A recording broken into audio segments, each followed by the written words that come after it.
All right, well, hello. Rhea here, and we're going to be doing some more Genshin, obviously. and but we're going to be doing part 2 and 3, I believe, of the event because I didn't do it yesterday. I got busy, but so we're going to do it today and have some fun with that. And we got Baizu here. So, me just my team a little. Hop over there.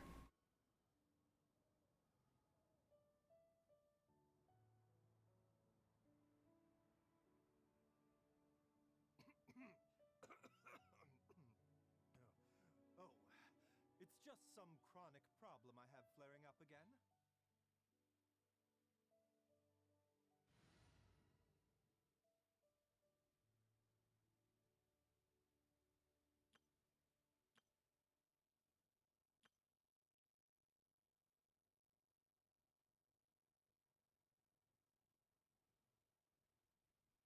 Genshin always does this when I leave it for a little while because I had started it and then I had paused it while I got everything else set up. It gets slow for some reason.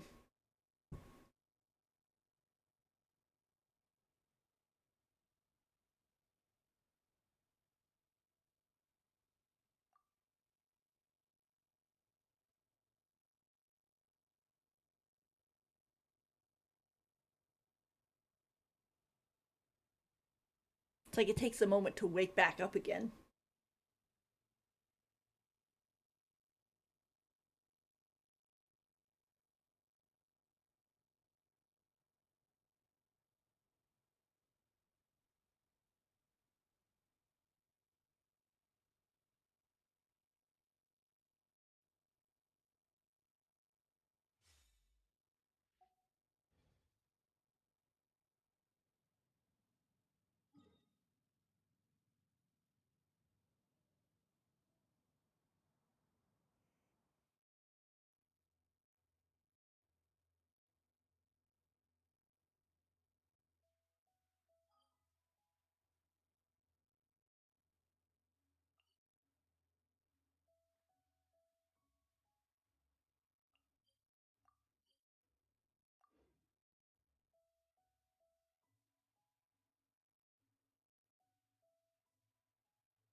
It'll get there.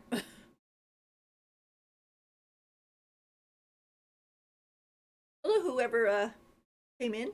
We're just gonna be doing some main event for Genshin. My game has to wake up a little bit. It does this sometimes when I start it up, and then like if I'm not actively playing it, it will sort of like go into I guess sleep, sort of like a sleep mode, and then it's like trying to wake up an old man. It's like, no, I don't want to load, I don't want to move, and I'm like, everything else is working fine, why are you acting like this? But it'll get there.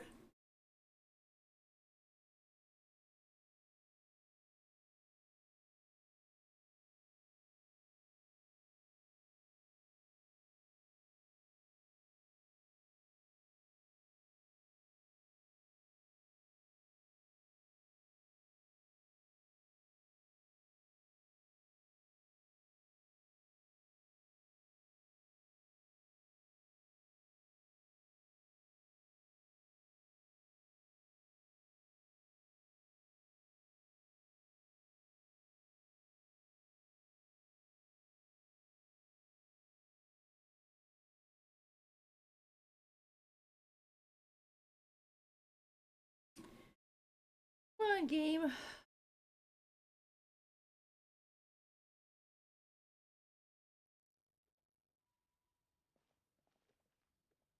As you can see, like the ping isn't bad, and my stream is going fine. It's just the game being slow.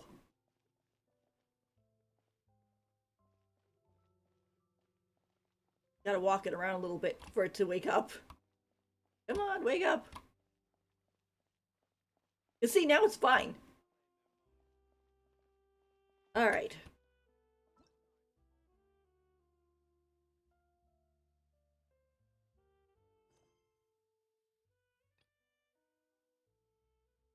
Go to the hotel.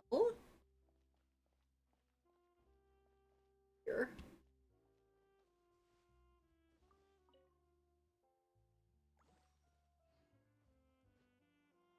Oh no, don't jump in the boat.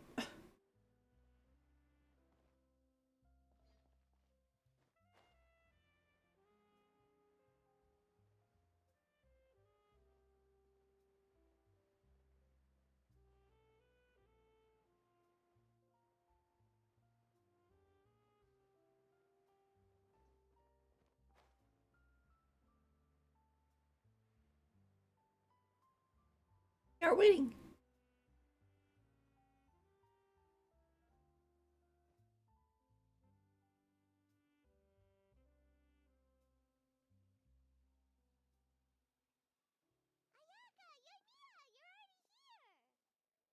I think it just immediately turned day. In the game, it was night a second ago. We hit the cutscenes like nope light. Good morning. Xavier said yesterday afternoon went well. Yeah, and how about you, Ayaka? What were you up to yesterday? After we split up, Ayato went to see Udex Nervillette at the Palais Mermonia. I was originally thinking of going with him, but he said he could manage it himself. He told me to go see the sights around Fontaine and to enjoy the local culture. So I rode the aqua bus at Yoimiya and visited the opera house on Aranias Island. Yeah, you wouldn't believe what we saw there. Two mechanical puppets that were dancing together. You've already seen them, right? Nope. Yep. Yeah, those two. Amazing, aren't they? They are pretty cool. I will admit they are good. Really pretty cool. We sat and watched for quite a while. It was mesmerizing. Like we could keep watching them forever. Oh, it was the same for us the first time we saw them, too. And then we fought them. Afterwards, we went swimming at the beach. Well, diving, to be exact. It was the first time I ever breathed underwater. I held Ayaka's hand and we counted down together. 3, 2, 1, and then splash! We were beneath the waves. This is definitely, I mean, Genshin has no canon ships, except like unless you're talking about like the parents of some of the characters, like for example, Ayaka and Ayato's parents. But you could definitely tell when they're trying to like nudge viewers into a more canon-ish ship, like these two hanging out together. It's like you could view them as friends, of course, but it's also sort of like a any shipper is kind of like, oh yeah, go ahead. It's kind of funny. Um, let's see.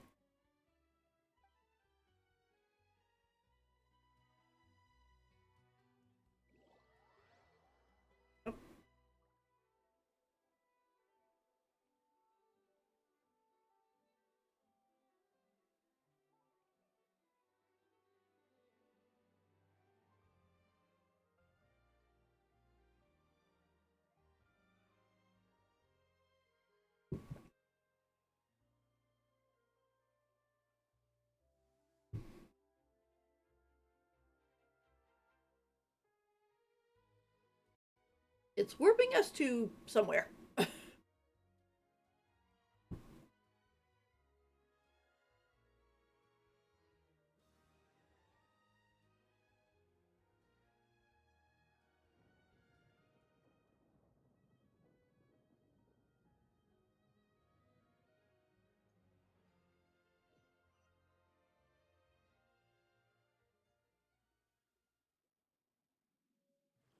first, I didn't dare to open my mouth. But once I couldn't hold my breath any longer, I decided to take a big breath in. Turns out the water wasn't as salty as I imagined. It didn't really taste like anything at all. Oh. She looks really pretty down here. It's I guess a nice color to her. I mean, she looks pretty all the time, but I like her how her hair is like super golden here. Before I knew it, I was breathing like normal down there. It was an amazing feeling. Ayaka said I was too nervous and needed to loosen my grip. She got used to everything way faster than I did. It's so cute. I knew that the Traveler could do it, so I had no doubt we could do it too. It helped me feel at ease as soon as we dove in. I don't know if the Traveler is a good basis, considering the Traveler is using elemental energy without a vision and isn't well, I don't want to say human because it's like the people of Teyvat might not be human. So they might, they might be like Tevatnian or whatever. And so I wouldn't necessarily gauge that as a proper thing to go by, but it does make me kind of wonder because I do know that they said something like people with visions can dive in this water and like regular people still need a diving suit and stuff. So it makes me kind of wonder of what would happen if you were under the water and you lost your vision, like it fell off or something. Like would you end up having an issue and have to quick go to the surface? Like that's kind of scary to think of about. But anyway, let's continue. The underwater world in Fontaine truly is beautiful. I love seeing the romaritime flowers blossoming underwater, like little candles lighting up the streets at night. They're very pretty. Yeah, and there were so many creatures that we've never seen in Inazuma. Like those fish that shimmer like a sword blade. Whoosh! Oh, and those big fish that call when they see people.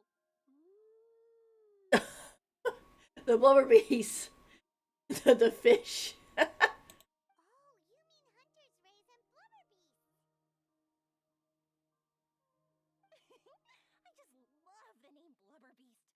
Just wait till Pops and the others hear about this. They probably won't believe a word I say. Mia definitely is becoming what is it they call that? Lady of the world. She's been going everywhere. Probably end up seeing her in Lantern Rite at some point. That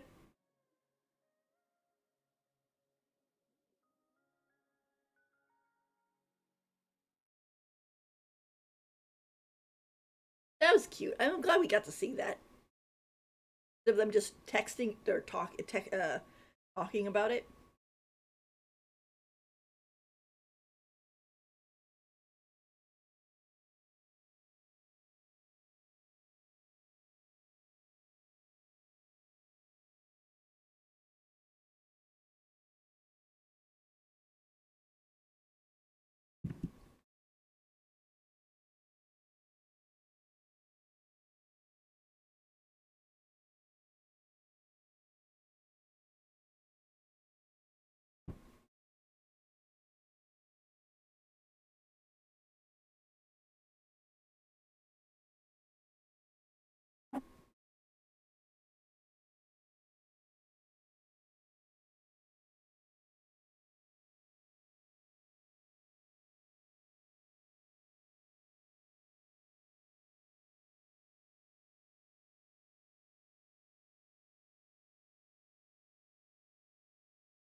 Yoimiya was down there for quite a while. It was dark before we finally rode the aquabus back to the city. I figured she'd want to sleep in today. Yeah, even I was worried I wouldn't be able to get up. I still felt like I was drifting in the waves when I went to sleep last night. But as soon as I woke up today, I remembered that we'd all be shooting a film together, and I was ready to go. It makes sense to be honest because I mean, considering even though she's a pyro unit, she does have kind of a goldfish theme to her.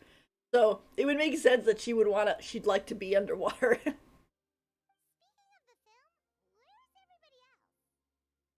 My brother and Xavier were speaking to the restaurant owner about using the place as a filming location. They should be here soon. As for the others, we're here.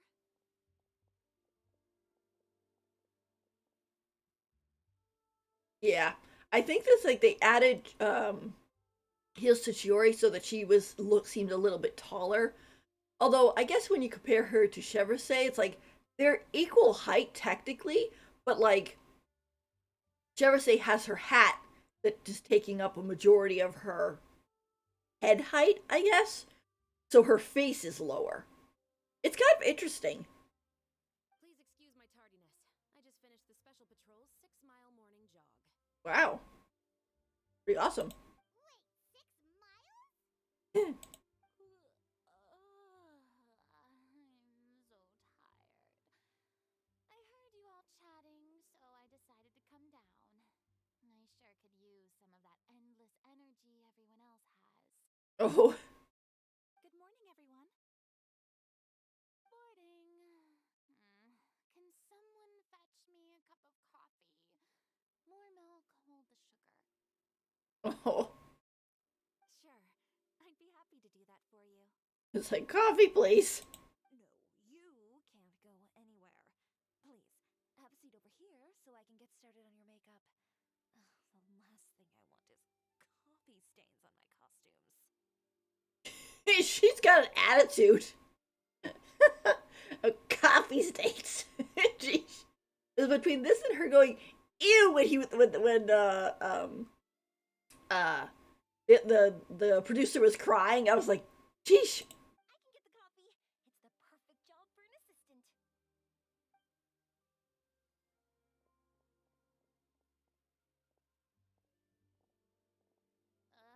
So much energy. Seriously, what's her secret? Oh, Yoimiya's always like that. But you sure look exhausted, Farina. It's because you're not used to waking up so early, huh? Of course not. I spent the whole night reading the novel from cover to cover, marking sections that either need to be omitted or adapted. Yeah, she's working. Wow. Paimon didn't expect you to be so thorough. Well, I was the biggest star in Olifontaine after all. It takes more than just a pretty face to earn a reputation like that. I know how to get serious when the situation calls for it.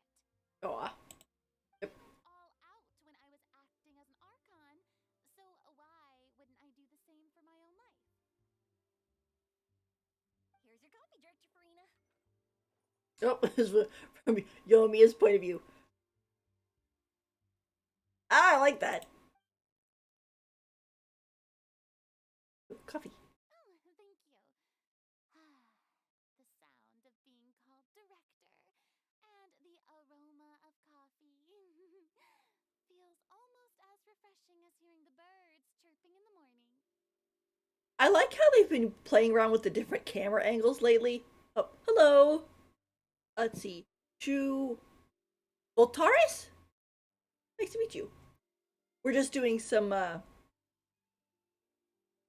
main event for Genshin 4.3. Oh. It seems everyone has managed to arrive on time. Oh, there's Ayato. I'm glad to see that Ayato keeps showing up. In the past events that he's been like part of, it's like he shows up at the beginning and then completely disappears until the end, and then it's like, where was he? It's like he is showing up. We've reached an agreement with the restaurant owner. We are free to use the second floor to shoot our film. Oh, that's nice. Really? That's great! He is really looking forward to our film and hopes that providing his restaurant as a filming location will attract more customers. Well then, Mr. Xavier, I'll leave the rest to you. Oh no. You better not disappear. You're one of the actors. Okay, thanks. First, I'd like to introduce our new members. This is our prop manager, Veronique. She'll be in charge of all the film's props and items. And this is Bono, our lighting technician. He'll be in charge of lighting and illumination to set up each scene's atmosphere. Wow. Sure feels like we have some real professionals joining the crew now. First of all, Please allow me to first express my sincerest gratitude to everyone in the crew.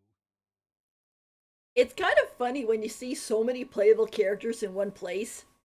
You know, I mean, excluding Paimon, since she's kind of a mix with the package with the Traveler, we have 7 of them in one shot, and 3 NPCs.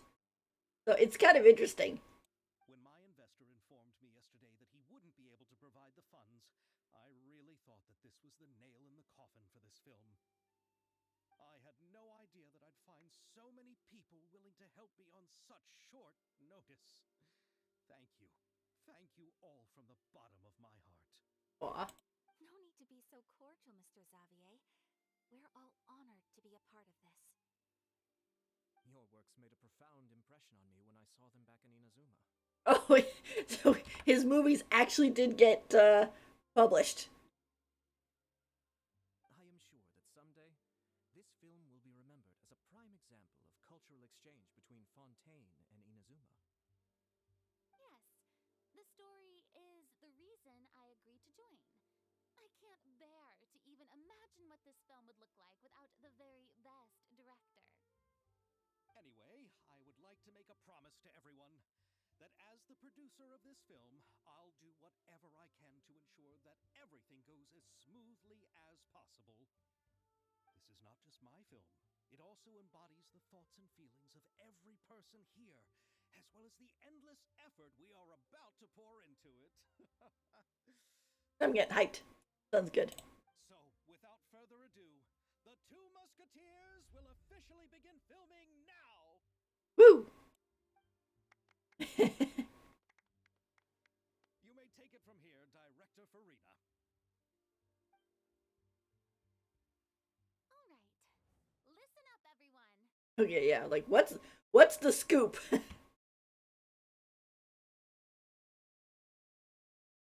first scene takes place when the two young musketeers are living at the Baron's home, still unaware of all that is about to happen to them. We'll need props and lighting to set the scene. Our lead actors can go get their makeup done, and extras, please take this time to go over your positions. Oh, those guys, they must be the extras. Whoa. Seems Farina's really kicking things into gear as the director. Is everyone clear? I don't want anyone traipsing around the set like umbrella finches. Like, whoa, she really is getting serious. All right, cameras will start rolling as soon as the set is ready. Let's make a film that'll make some serious waves in Fontaine. Not the kind of waves that drown people. I mean, the good kind of waves. I feel a little bit bad for her because she and a bunch of other people seem to kind of run into the same problem of talking about anything about water, waves, rain, anything that has to do with what the big crisis they just went through or were afraid to face. It was like, yeah, let's not bring that up. Seems like she's still a bit traumatized by that. I would be too. You kidding me? She went through 500 years of stress. Anyway, let's go see if there's anything we can do to help.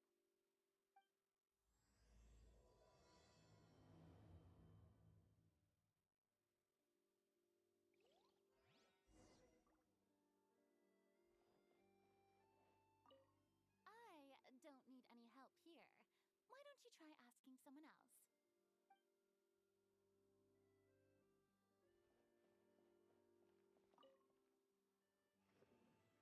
How about here? A little more to the left. You got it. Hey, Mia, do you need a hand? No, I'm fine. You know, doing the lighting is kind of like designing a fireworks show. It's interesting to imagine what kind of atmosphere the lights will create. I heard that the Traveler will be operating the camera and Paimon will be the clapper loader, right? Those roles are just perfect for the two of you. Really? Is that because it'll be easy for Paimon to hold the clapperboard while flying? Well, sure, there's that, but that's not exactly what I meant. I just think that after all your journeys together, you two must have developed a super close bond and just naturally know how to work with each other. If I'm not mistaken, the director will want the cameras rolling as soon as the clapperboard goes clack.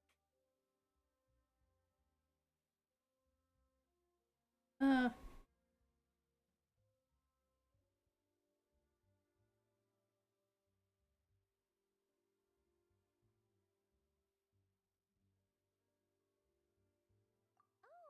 I see. It's amazing to see the magic behind filmmaking. Yumiya, we need lights over there too. Oh, on it! I've got to get back to work. Chat with you later. Oh, it's exciting to see so many people working together to bring the film to life. Seems like Yumiya's really getting into it. But she was right. We do have a super close bond, don't we? Uh-oh. more foreshadowing. Of course. Paimon's really happy to hear that.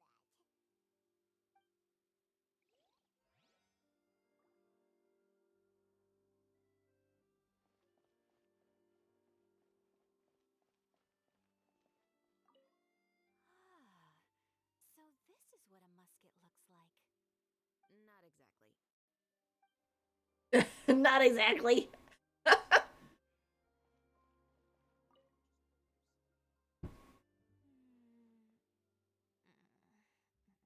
Hayaka has mentioned you to me before. She said that you two were great friends when you were kids.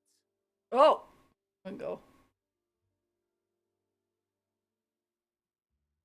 No talking. I'm thinking about how to do your eyeshadow. Woo. Ah, yes. To help me really look the part. To achieve a more young and naive look for this scene.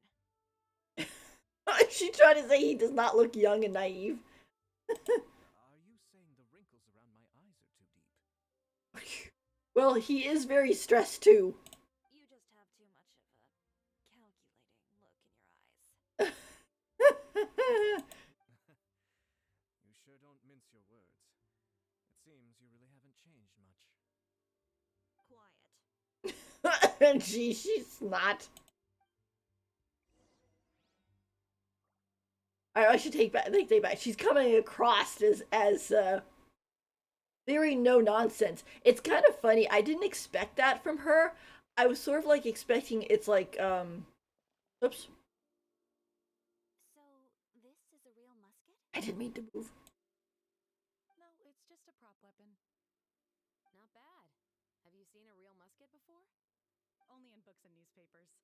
I made this one based on the relative shape and proportions I saw in reference images.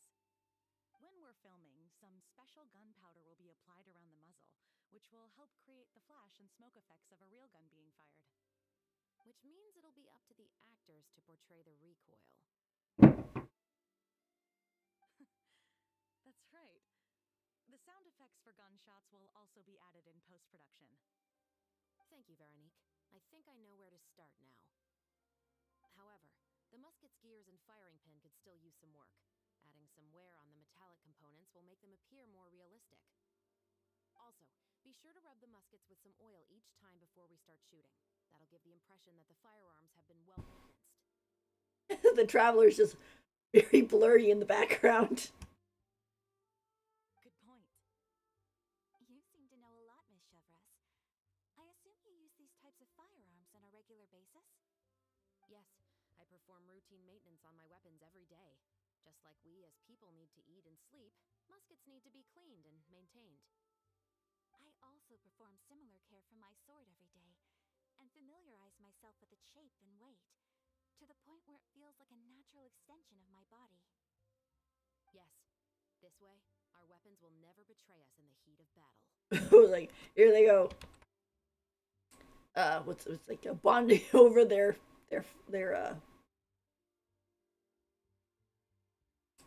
lives as warriors. Yes, well said. It seems we have the same philosophy on this topic. Oh, sounds like they found a common interest to talk about. Though these props differ from the muskets I use, I can still give you some pointers. Good. I look forward to your instruction. First and foremost, never point the weapon at anyone, regardless of whether it's a real or prop weapon or whether you're holding it or it's on the table. This holds for any time when you're not actively engaging an enemy. That's a good tip. Okay, understood.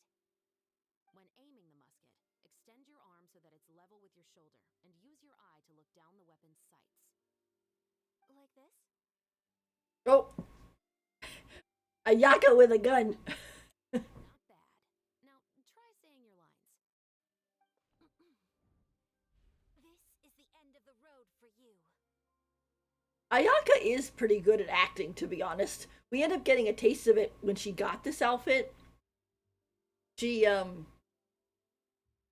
basically was kind of like teasing us near the end, and she was like, "Oh, just like as I'm dressed as the lady from the book. Here is the I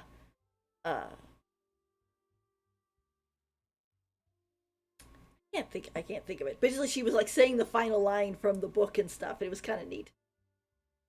Good. Now turn your body a little. That way, you'll give your enemy less of a target to work with. And relax your shoulders. Here, allow me to demonstrate. This is the end of the road for you. Woo, fancy.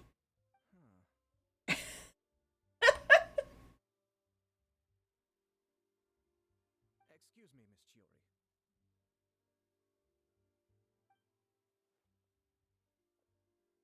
Director Farina, there's something I wish to discuss with you. Uh oh, thumbs up. Oh? What is it? Like this? Yes, much better. What do you think? I do see your point. But are you sure you wish to do this? Uh oh. I believe it would be most fitting. Well, if you insist. All right, I understand. Miss Ayaka, Miss Chevres, could the two of you please come over here? I think I might have spoken too soon about him hanging around. I feel like he's gonna ditch us. Huh? What's going on? Are we gonna start filming now? Let's go see. What is it? I have a question for you, Miss Chevres. Would you be willing to play the role of a musketeer? I knew it. What? What? To clarify, I would like to turn over my role to Miss Chevres. He's the only male in the group, and he's ditching his role. But brother, Don't worry, Ayaka. I actually view this as a good thing. I was becoming troubled trying to set aside some time to speak to the staff at the Palais Mermonia. I would like to have some conversations about the cultural exchange between our two countries, and I've heard that the bureaucratic process here can get rather complicated. Yeah, that's your excuse. Now I will be able to focus on my work. Besides, you also know that I'm not really one for public performances. I know. This is the thing. It's like with Ayato and Ayaka. It's like Ayaka is an extrovert forced to live an introvert life, while Ayato is more of an introvert forced to live an extrovert life. It's like if they could swap roles, they'd probably end up being a lot happier. are you really sure? Yeah, he's ditching us. From a director's point of view, I also felt like the relationship between the two musketeers in the original story could be improved. It also doesn't make a lot of sense that in for like the movie sense that Ayaka is in Fontaine where while Ayato is in Inuzuman. It's kind of like shouldn't he have a costume too type of idea. But if they replace him with Chevres, then it's like, oh, she's already in Fontaine outfit. The older brother in the story plays the lead role with his overbearing character, but this causes his character to overshadow that of his sister, and the theme of the two supporting and relying on each other isn't conveyed very well.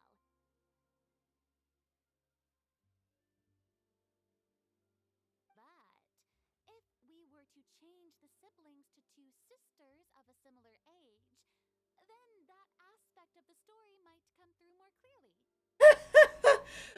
Unfortunately, in this situation, just going by like the perspective of someone who is like who hears, oh gosh, the Two Musketeers is getting a film. Will that be amazing? Who's plays the older brother? I'm gonna simp for them.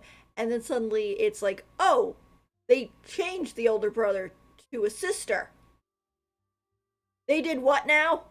you know?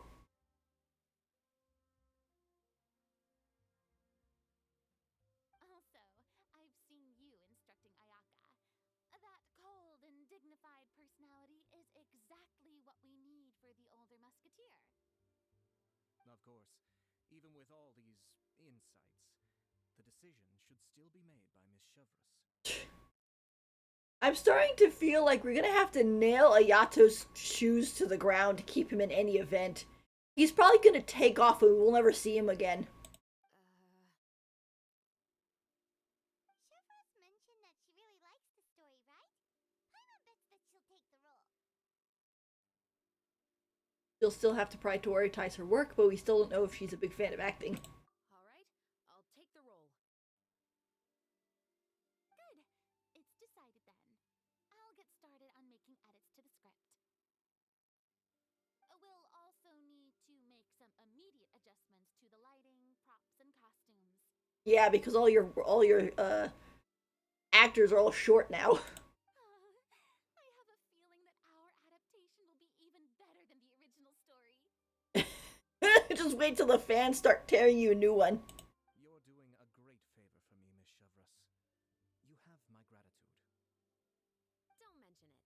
I like this character, so if anything, I should be the one thanking you. Well, since my brother is the one who brought up the idea, I suppose there's no need to worry. Let's go, Miss Chevrolet. I look forward to working with you. Please, just call me Chevrolet.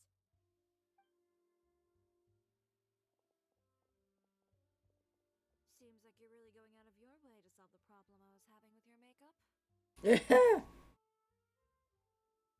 Surely you jest, Chiori. I assure you that I was mostly motivated by a desire to spend more time on formal business. Sure you were. Oh, come on. You really think I'd buy that? According to what I've heard from Ayaka, her brother is someone who can juggle 10 different matters at the same time. I'm sure you have other reasons for backing out. This is gonna sound probably a little mean, but this definitely seems like a setup of, oh, let's surround the traveler with a bunch of waifus that they can make as their harem.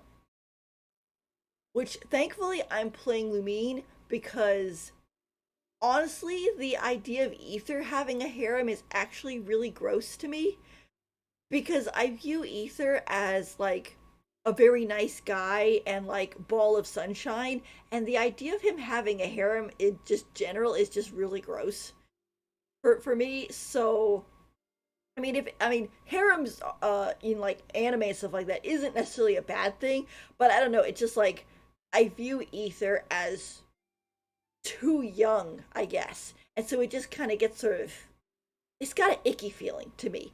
So it's like with Lumine, since I'm playing Lumine, it's not that type of feeling. It's just, oh, it's a group of girls. But I'm kind of annoyed now that he's backing out when we finally pinned him down. Perhaps. Ayaka always said she wanted to go out and see more of the world, just like the traveler. She did say that. But I feel that she needs not only to see other nations, but also to make some different kinds of friends. I think it would be harder for her to make new connections with me constantly by her side. I would like to give her some space. Oh boy. All right, go on. Spoil her some more. Ayato, it's too bad you're stepping down from the role. Paimon really wanted to see you act as a musketeer. This is the punishment you deserve. This is justice. No need to poke fun at me. I'd wager that you also felt that I wasn't the best candidate for the role. Not true. I wanted you to stick around. It's a little hard for Paimon to imagine you saying those lines. Yes, I've made an appointment to meet some people from the Palais Mermonia. Now, I will have some more time to prepare. Traveler, get the camera ready. Paimon, get the clapperboard. Actors, to your positions. We're about to start shooting the first scene. To be honest, I had a kind of a feeling with the whole Yato thing, considering his theme seems to be constantly ditch us, and he wasn't in like. Well, I'll show you in a second. Go on now. And please take good care of Ayaka.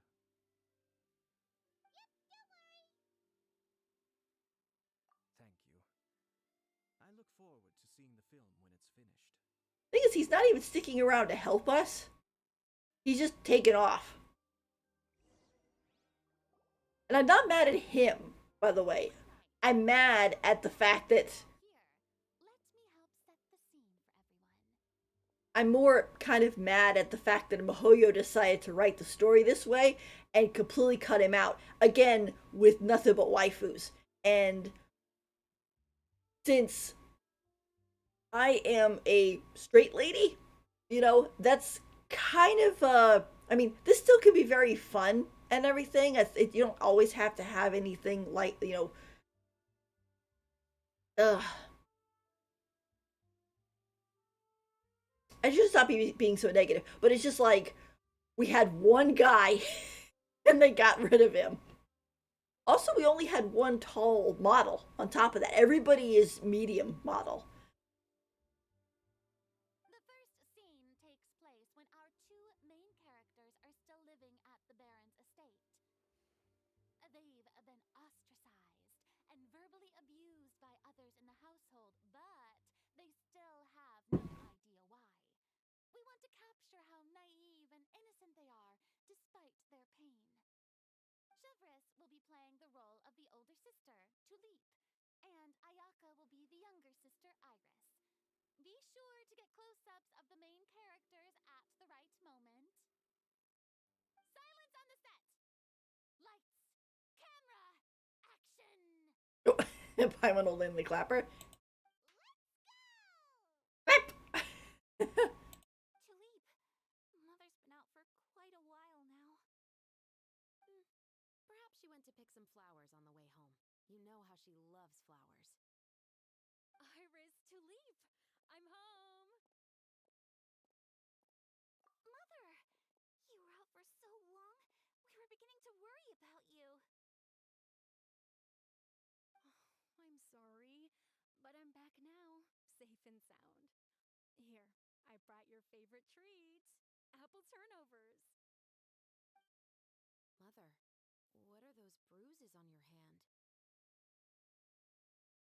Huh? What bruises? Oh, I must have bumped into something while I was working yesterday. But I didn't notice them this morning. Then perhaps they're from when I accidentally tripped when I was out just now. By the way, did you have fun playing at home? What's the matter, Iris? Well, we've realized that no one really wants to play with us. Tone, she's really being a lot very young for this one. They even took Iris's doll and spat at us. And they even called us names. They said we were... Shh! It's all right, don't worry.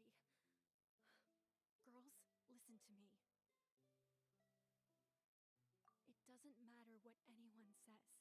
Don't listen to them. No one can define you with such words. You both have wonderful lives ahead of you, just like your names. You will both blossom like beautiful flowers. Maybe your time to blossom hasn't quite come yet, but one day, you two will bloom more beautifully than anything else. Don't let the soil you're in now ruin your future beauty. Understand? My dear daughters. And cut! Not bad. The actors' emotions were all on point. Let's keep that take. I was like, wow, they got it in one take. That's pretty good.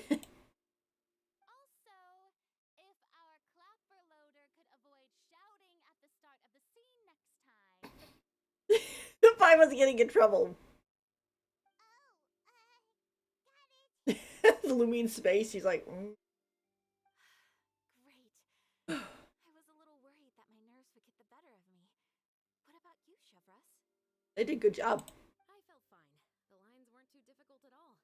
Seems like Farina must have adapted the role nicely. You two were great. I couldn't tell it was your first time acting in a film. You should have more confidence. Thank you for your encouragement. Positions, everyone! We'll move on to the next scene after we try a few more camera angles.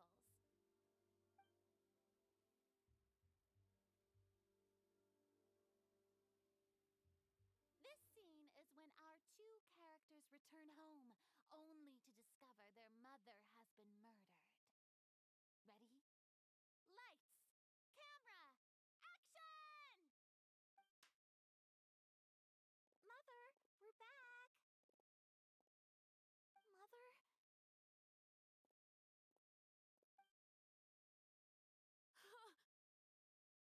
What's wrong, Tulip? Iris, stay away! Huh? Why? What's... Mother! Mother!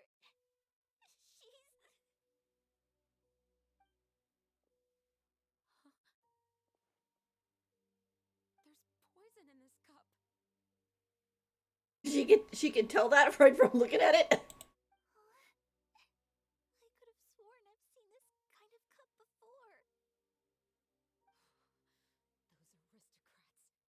They didn't even try to cover up their actions.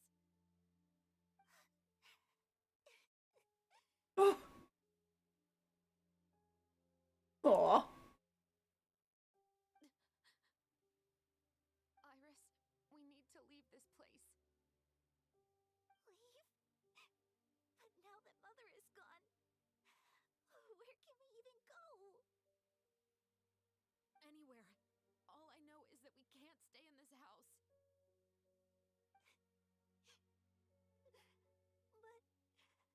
But are we just going to let them get away with this? We'll have our revenge, I promise you. Just not right now. Aw. Come on, let's go.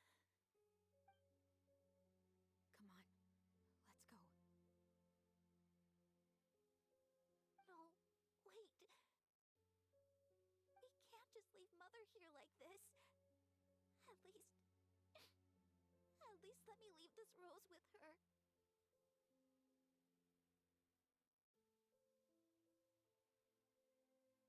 That's why we went out in the first place.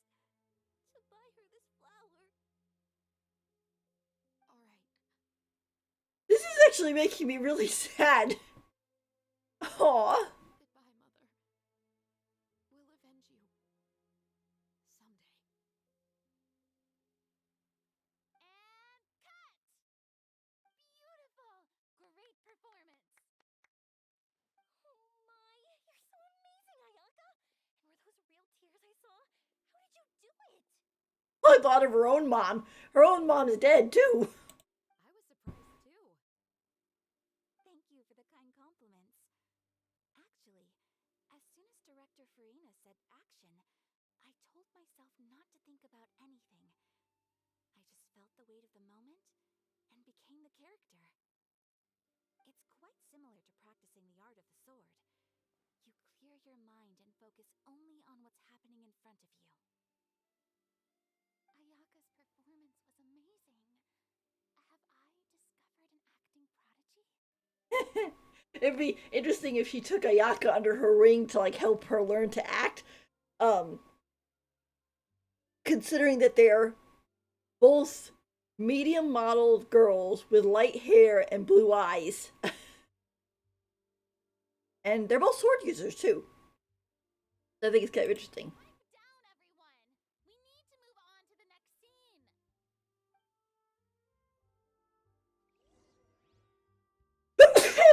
Excuse me.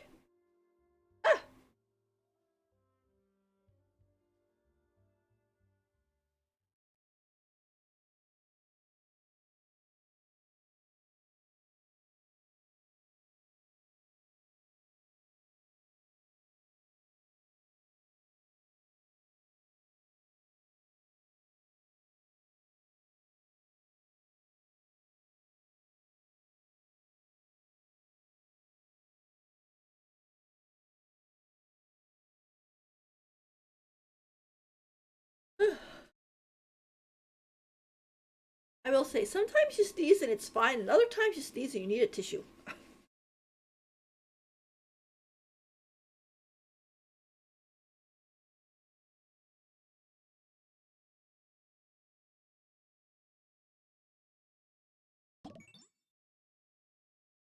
Oh, thank you for the follow.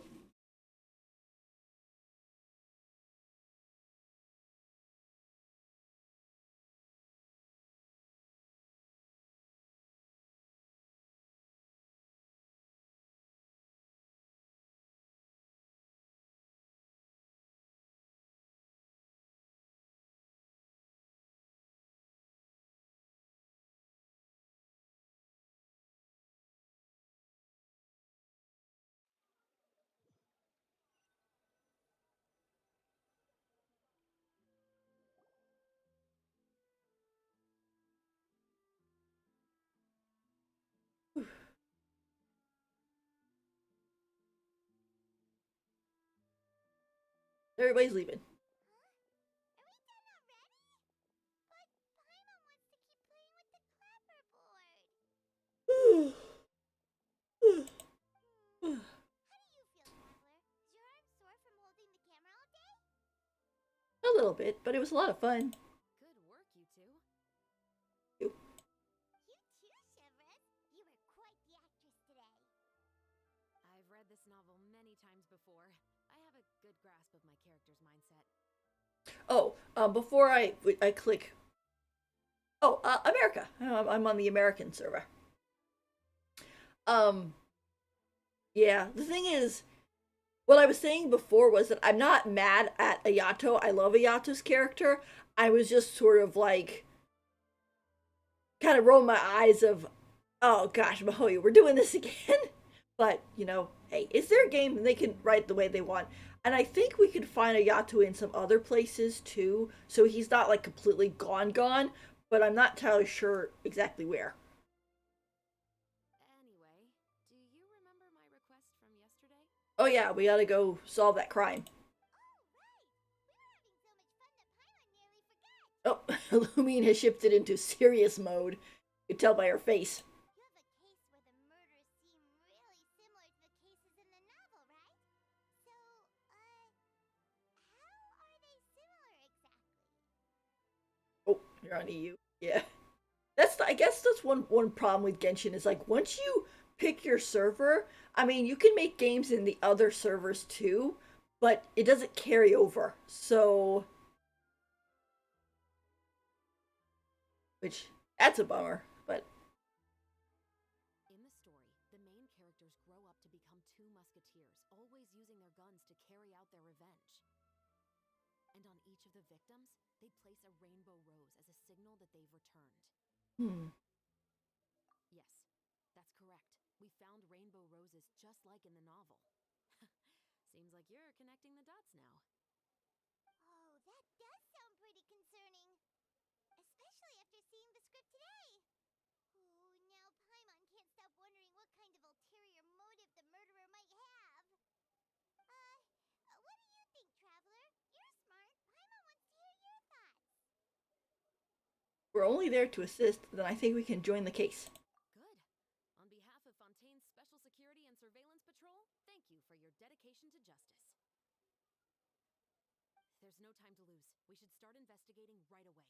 Follow me. After a whole day of filming, here we go. Huh? Right now? We just got done filming all day. Paimon's so tired. The most valuable intel always comes after nightfall. They are like small, remote islands in the middle of the sea.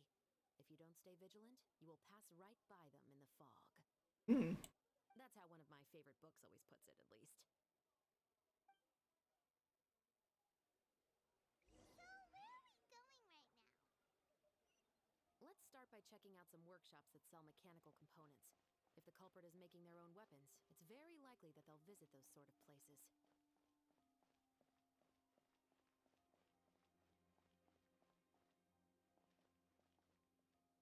I'll just go this way. I was thinking about whether if jumping down and running across to the other stairway would save some time, but I think it's a little bit more effort than just running across this piece.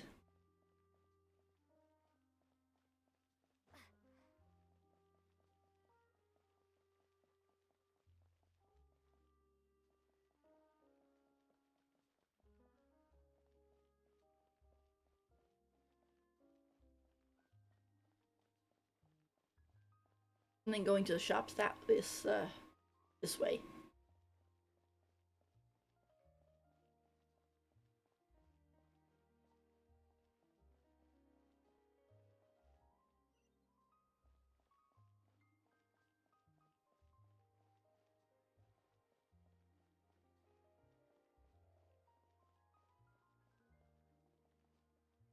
Hello again.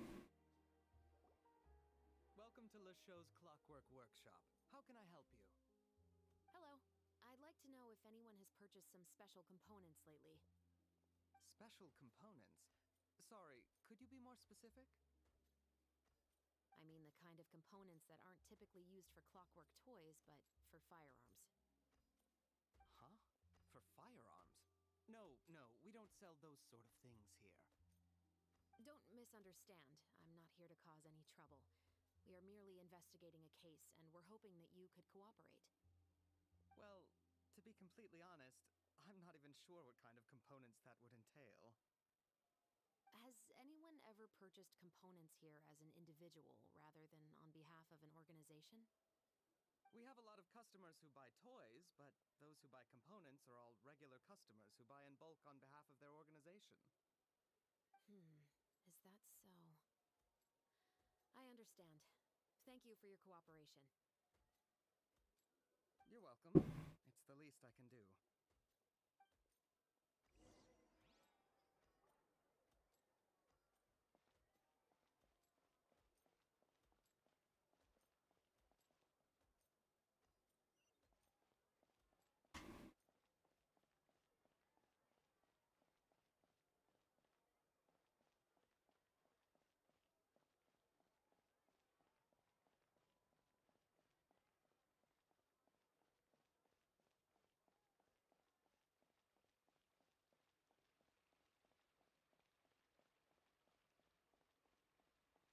I still find it a little funny that Farina lives across from the blacksmith.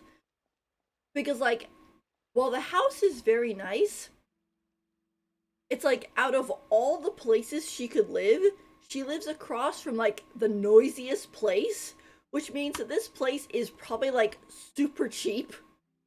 Or at least not, not, doesn't sell for very high. Um, because of that constant noise you'd have to deal with. Although I guess I should be lucky she's not like living out in a tent somewhere. Oh, hey, Chevris. Run out of oil for your musket again? Hello, Estelle.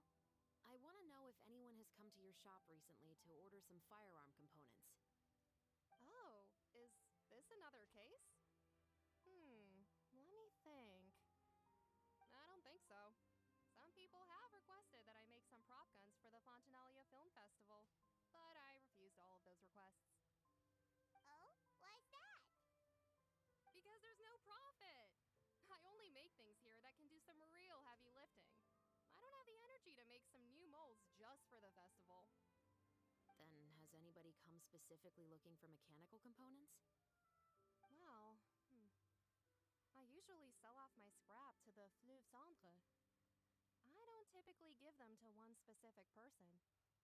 I understand. Thanks for your cooperation. Don't mention it. Always happy to have the Musketeers' patronage. Seems like we haven't found any leads to go off yet.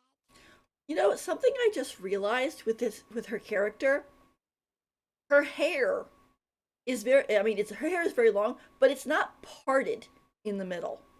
Um if you look at the earlier models in Genshin, all the characters that have long hair, or have like some sort of cape or whatever, they don't have it where it covers their back, so that so the or I say even if it would normally cover their back, they actually have it parted so that you could see their back. But she doesn't have that, which means that it either they figured out how to do it without it clipping, um, or I mean, they're just gotten better at it. But I just realized that I was like, her hair is very long. There's quite a bit of it, and then I realized, oh, that's very interesting. Yeah, unfortunately. All right, let's head to Fliv Sandra next. Huh? Are you sure? People might not be so thrilled to see the captain of the special patrol there. Hmm. You think so, huh? Then I guess you don't know Huh? No what? that I grew up in Fliv Sandra. Oh, hell, that helps. Yeah, because I mean,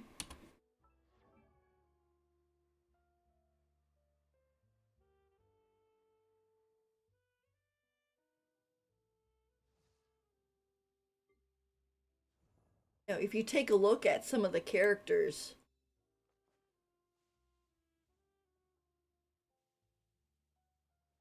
Amber is a good example. Because it's like you have Amber, and she has long hair, but her hair kind of goes down and then just kind of randomly parts like this, so you can see her back. But Chavez doesn't have that. Her hair just goes down straight to like here, and there's no big part in the middle. So I think that's kind of interesting. Hu has ponytails. Her hair is parted. You even gets a razor, and his is parted too. I mean, for some of them, like Razor, you could say, oh, it's because we wanted you to see his vision. But, like, you look at Amber, and her vision is not on her back, it's over here. So, I mean, even like Kokomi, she just has a ponytail. Maybe she stops moving. Right? Even her hair is split.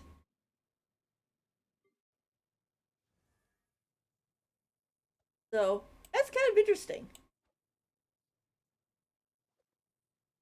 I think.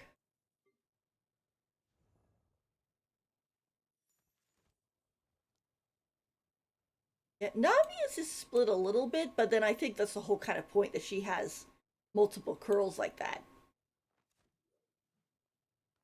I saw a post where someone said the other day that they get just keep getting distracted by this jewel. They keep mistaking it for a hydrovision, and them going, "Wait, I thought that she was a geo." It's like she is. It's over here Oh. on her arm. So, all right.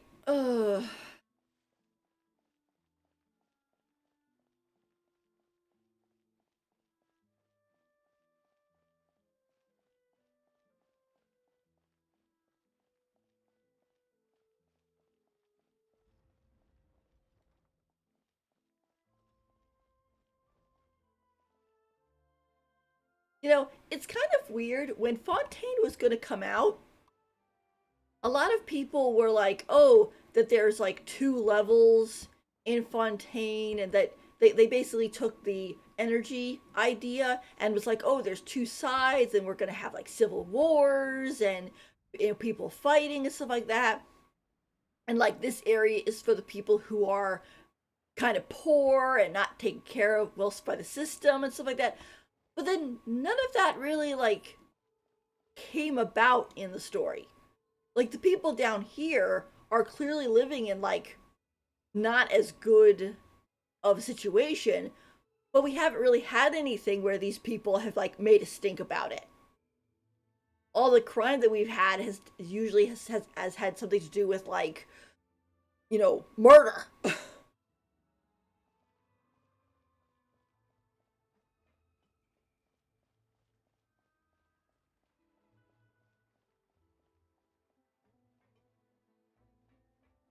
Also like Poisson, which is in a big hole in the ground and smells like fish. You would think the people there would be kind of,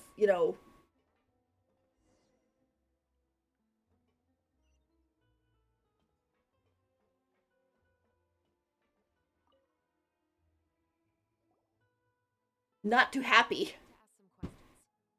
I don't know anything. Just immediately. Don't worry, I'm not here to arrest anybody. Giant turtle behind her. Say that now. It's the truth. Here, take this as my guarantee. Wait, did Paimon just see what she thinks she saw? Is the captain of the special patrol bribing a citizen? Shh. Keep your lips sealed and no one will ever know. Besides, it's called buying info. Seems you're different from the other guards. What do you want to know? Have you heard anything related to muskets in Fleuve Cendre lately? Anything at all? Muskets, huh? All I know is that about 2 weeks ago, we started hearing some loud noises at night. So loud that it's been waking me up. Were they gunshots?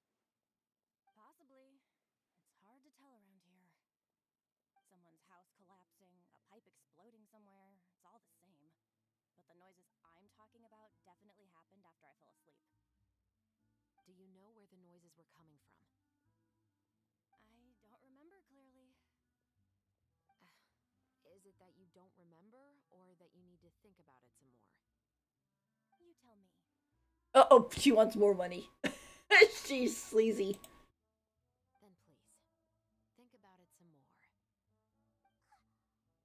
giving her even more. I didn't see anything. The noises came from the end of the southern waterway. I came out and had a look for myself when I wasn't sleeping well, but I didn't dare get too close. That's all I know. All right, I'll take your word for it. Thanks for the pat de fruits.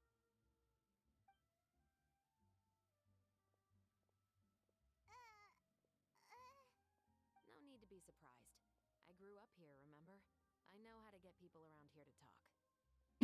What talk? I want some petty fruit too. Seems you catch on pretty quick. It's like, mum's the word here. Now then, let's keep going.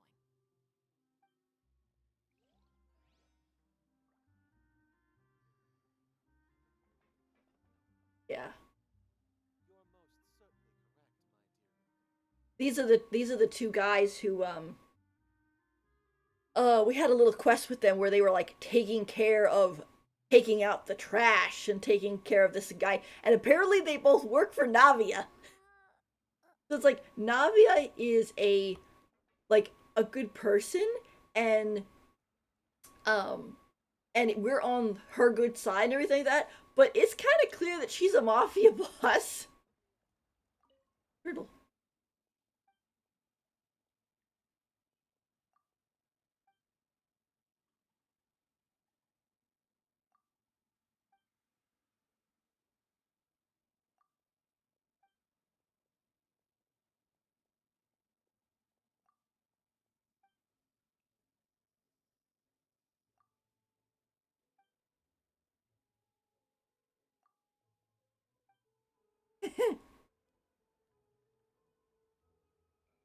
He's like, I'm going to sit down and go to sleep.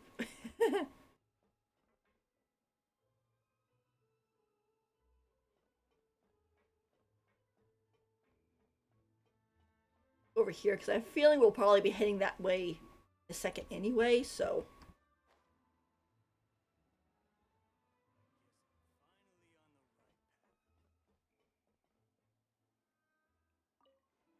Talk to the barkeep.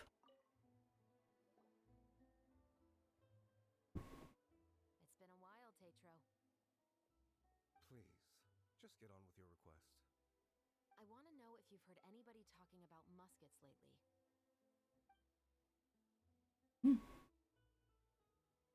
Information isn't free, you know.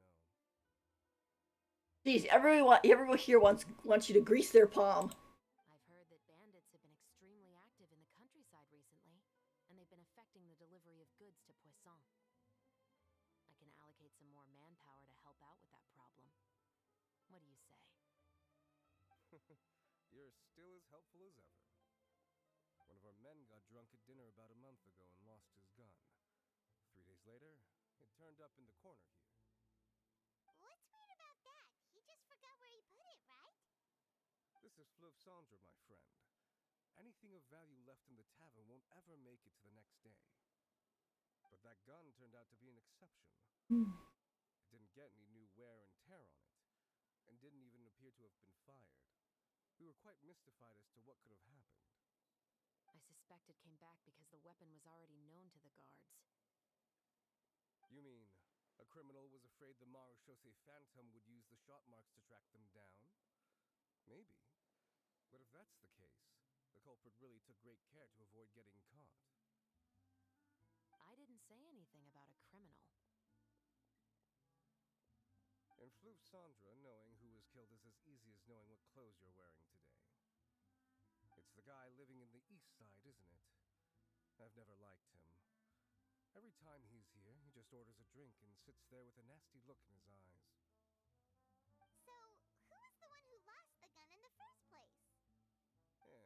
Don't bother. Even if you asked, he wouldn't admit to owning a gun to some strangers.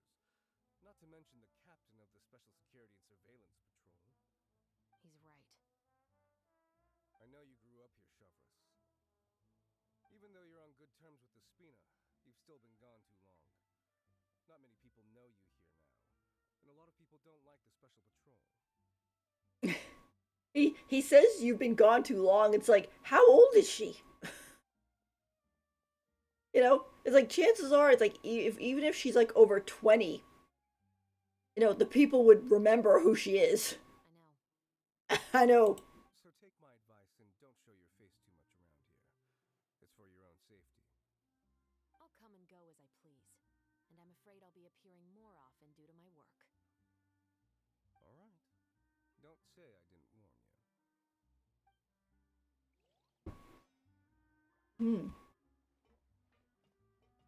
This is kind of one of those situations where you sort of maybe should be undercover a little bit more, you know? Wear street clothes instead of dressing up as a...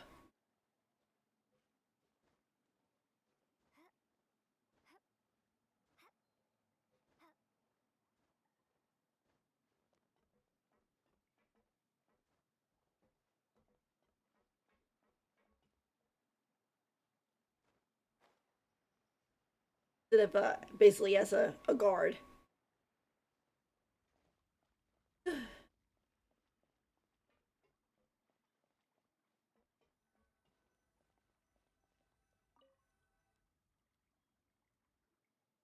What's all this?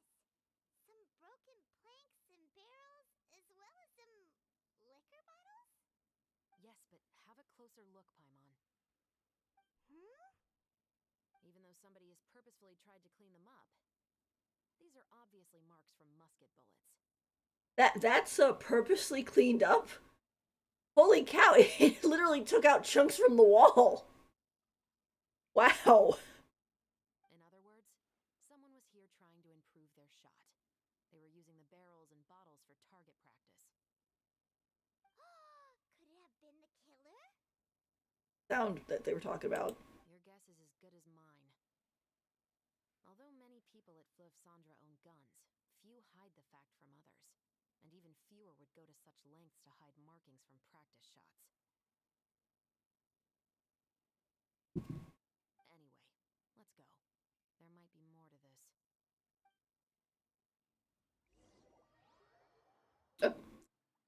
They're being warped away.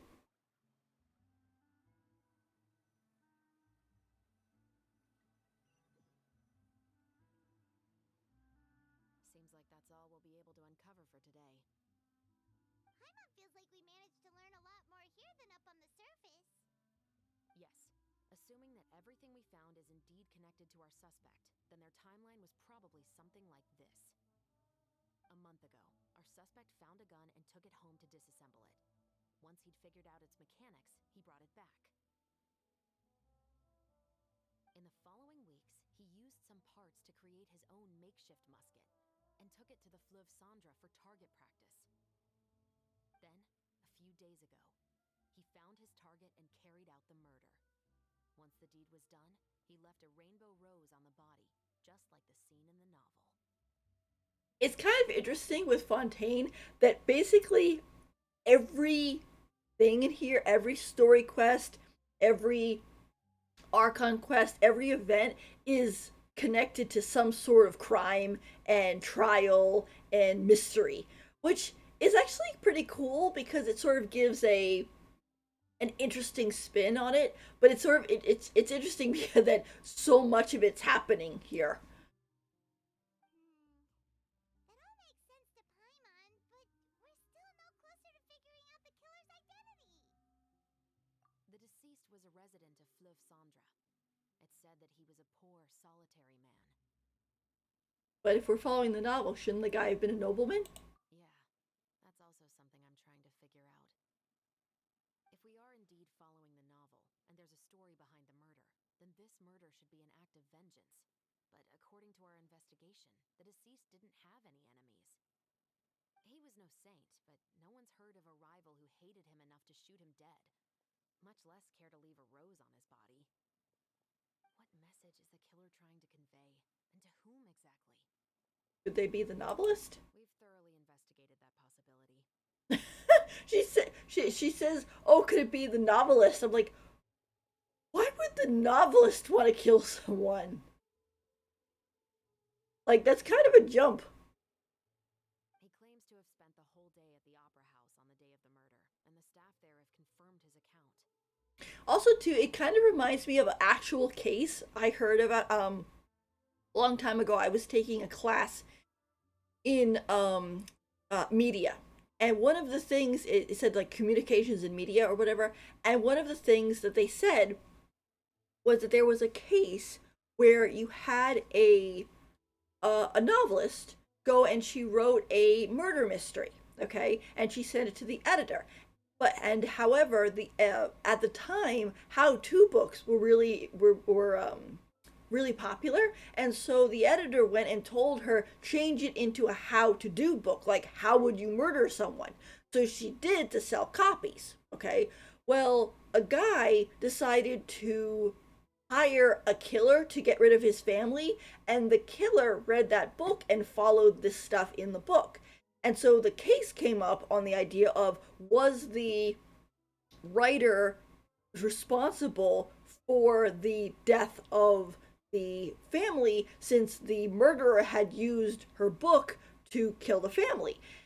And it came down to no, the novelist was not at fault because one, she had written the book as a murder mystery first, and it was the editor's fault for changing it into a how-to book. And also, the novelist was not a murderer and had no idea really what she was writing about. She just basically made it up, and she was like a stay-at-home mom of two or something. And it was like so she there was no actual background that she could have that would lead to an actual successful murder, and and then the actual murderer uh is basically it was like he was the one who followed those the how-to part of it, but of course as you can see it didn't work because he got caught.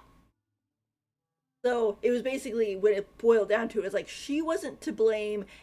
I think the editor got into a little bit of trouble, not like in jail time or anything, but basically that he was sort of told you shouldn't have turned it into a how-to book. That was a really stupid thing since it ended up leading to the murder of someone. But they weren't held responsible for what the murderer and the guy who hired the murderer had done. Very interesting story, and it's a real court case. So I think it's kind of interesting. Also, rest in peace to the family. Okay, so he has an alibi. Hmm. Not only that, he lacks a credible motive as well. He has a family of his own, and both of his parents are still alive. I've looked into his records. He was adopted at the age of 6, and all the proper procedures were followed. There are also records of him at an orphanage before then. In the story, the mother of the two musketeers was murdered after the children turned 10. Of course, he could have changed the children's ages, but I don't want to assume anything without evidence. More importantly, I've also had a chat with him in person. He didn't seem like the kind of person who would pull the trigger to kill a man. Then, what should we do now? We have all this new information, but it doesn't help us move forward. Investigations take time. I didn't expect us to catch the culprit in just a single day. How about this? Let's spend the next few days filming with the crew. We can continue the investigation once we're done with the film. I'm sure that given time, new leads will present themselves. Wait, but weren't you saying Intel is like small, remote islands in the middle of the sea just a moment ago? Wouldn't you just miss them if you were to stop looking? You know, Paimon might not be the sharpest tool in the shed, as they say, but her memory is really good. You know, like she can remember things verbatim that people say, which is actually a pretty neat skill. Ah, but the book had more than one reference to the islands, Paimon. Oh? What else did it say then? As long as you spend enough time sailing through the fog, you'll eventually come across an island.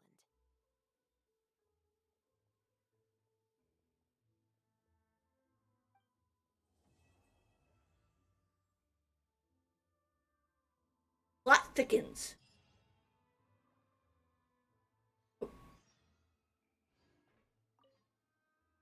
What? Never thought that the captain of the security and surveillance patrol could come from the Fleuve Cendra? It's like, I have to say, I'm pretty shocked. I'm sure that wasn't easy. You mean rising through the ranks? It was a struggle, for sure. But as long as you can distinguish yourself through your accomplishments and skills, you'll eventually be recognized for your worth. If you look at it another way, my life at Fleuve Cendra has actually taught me a lot of valuable skills. Skills like how to barter with criminals or how to think in their shoes. Of course, I'd appreciate it if you could keep this a secret between us. This is sort of similar to with Risley as well. That Risley, you know, had been an orphan, and he committed a crime, and he was sent to the fortress. But then, through time, he actually rose up and is now the warden of the fortress. So, also too is like he the crime he committed was murdering the parents who were basically doing a Promised Neverland on him and the rest of the kids. So basically, it was in self-defense slash the defense of others, which um, I don't I don't know exactly how. I don't have him, so I don't know how long he actually was a prisoner in um in the fortress, and when that shifted from him being a prisoner to him being rising into becoming the warden. But it's kind of an interesting parallel there.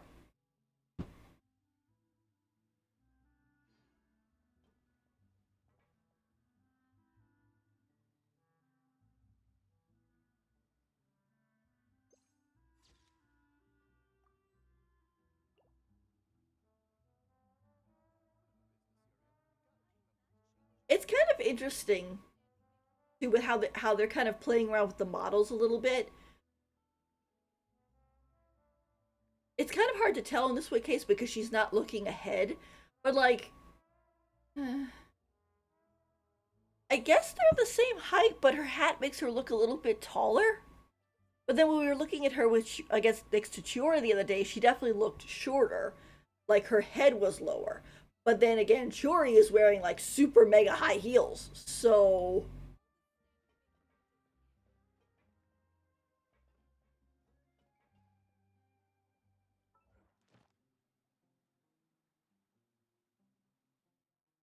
all right. Claim that.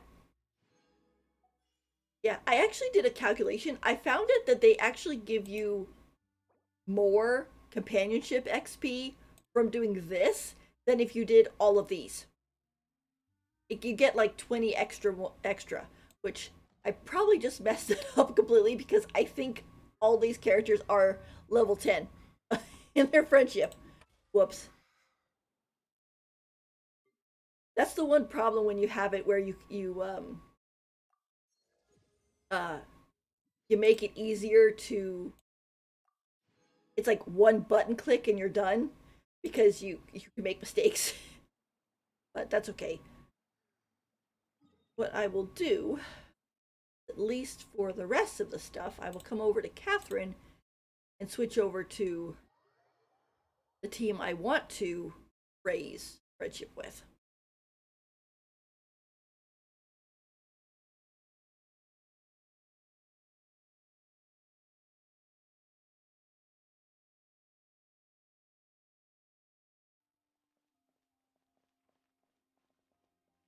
Because Lumine doesn't have any 10, 10, 10, yeah.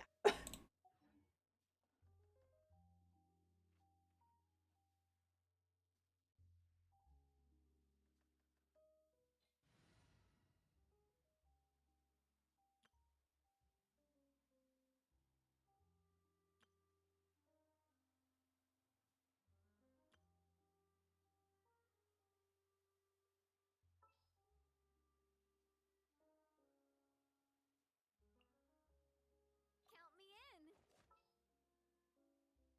in. Because she's I not. have high hopes for this journey.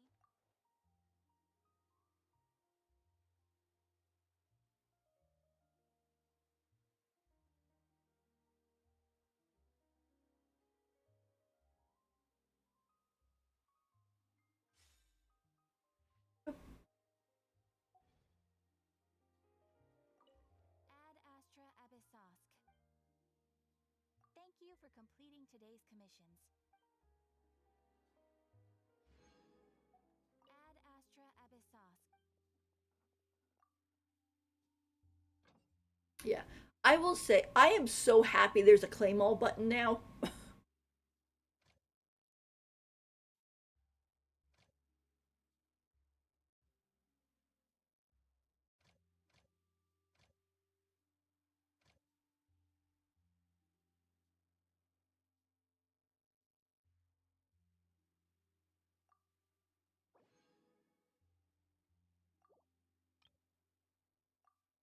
Or all. I just had to flip to switch a little bit because I forgot that I had hooked a lot of them to picking up Mora, and we had none for actually mining, which I still don't really understand why mining is a daily thing to do. I mean, yes, you use the stones for a lot of things, but it seems just kind of out of place a little bit. Like, log in, okay, do daily commissions, okay, use resin, okay, mine 10 items. It kind of like sticks out like, oh, here's 3 blue birds and here's a yellow bird. Like, why yellow? What's with that? So I usually go and I set it to just doing an expedition, and then I just when I collect it, it does it for me. But for the I really want to go traveling. I don't mind where we go, as long as I have my. for this one, uh,